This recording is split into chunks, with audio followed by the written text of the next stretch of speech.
और भी कई नेताओं ने कहा था कि भारत में भी बांग्लादेश की तरह होगा। मुझे लगता है वक्फ बोर्ड के नाम पर ये भारत में राहुल गांधी गृह युद्ध करवाना चाहते हैं और गृह युद्ध करवाने के लिए नए नए टूल किट बना रहे हैं। और ये लेकिन ध्यान रखें, ये कांग्रेस के कुकृत्य राहुल गांधी का ये सपना पूरा नहीं होगा। पता नहीं कब कह दे कि संसद से लेके पूरा देश वक्फ बोर्ड के जमीन पर ही। मुझे तो ताज्जुब होता है, वक्फ बोर्ड के बहाने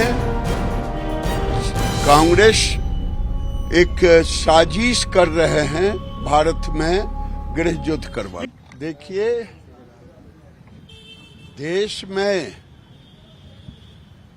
जब बांग्लादेश की घटना घटी थी, हिंदुओं पे अत्याचार हुए थे, उस समय कांग्रेस के नेताओं ने कहा था, सलमान खुर्शीद ने कहा था और भी कई नेताओं ने कहा था कि भारत में भी बांग्लादेश की तरह होगा। मुझे लगता है वक्फ बोर्ड के नाम पर ये भारत में राहुल गांधी गृह युद्ध करवाना चाहते हैं और गृह युद्ध करवाने के लिए नए नए टूल किट बना रहे हैं। और ये लेकिन ध्यान रखें,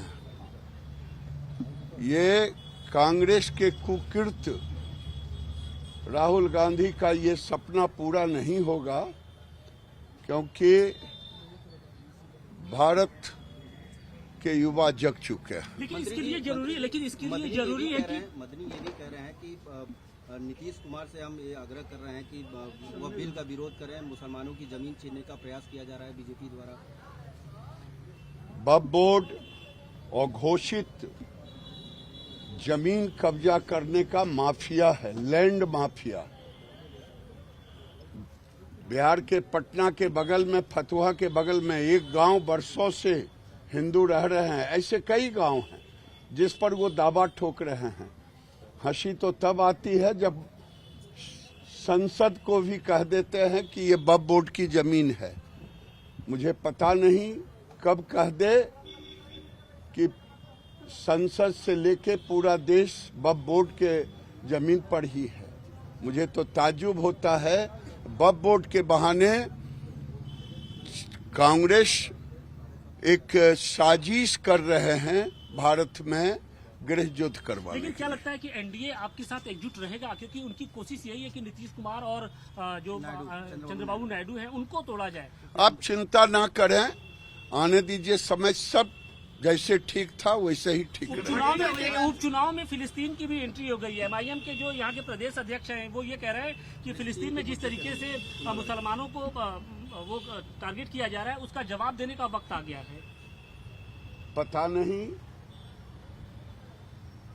कभी म्यांमार में कुछ होता है तो पेट में दर्द होता है, फिलिस्तीनी में होता है तो पेट में दर्द होता है। जब हम कहते हैं हिंदू इकट्ठा रहे, बटोगे तो कटोगे, तो और पेट में दर्द होने लगता है। कुछ समझ में नहीं आ रहा है। इसका जवाब चुनाव में देश की जनता जगह जगह पर देगी। यूपी में भी देगी, बिहार में भी देगी, झारखंड में भी देगी, महाराष्ट्र में भी। बटेंगे तो कटेंगे को लेकर बहुत तेजी से बात हो रही है। इसके विरोध में जो विपक्ष है वो तमाम तरह के पोस्टर जारी कर रहा है।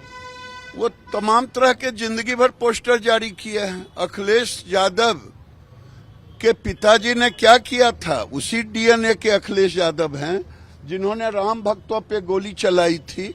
इनका डीएनए तो वही है, उनको जोड़ोगे तो जीतोगे, उनका यही है। और आपकी जो यात्रा बिहार में चल रही है, हिंदुओं को एकजुट करने की, क्या रिस्पांस रहा है, क्या उम्मीद कर रहे हैं आप लोग? हम हिंदुओं की बात करते हैं, हिंदुओं की बात करते रहे। पप्पू यादव अभी भी घबराए हुए हैं, डरे हुए हैं। अरे मैं उनको क्या जानूं काहे घबराए हुए हैं, वो जाने, क्यों बोले वो जाने, हम उसमें कहाँ पड़ने वाले हैं।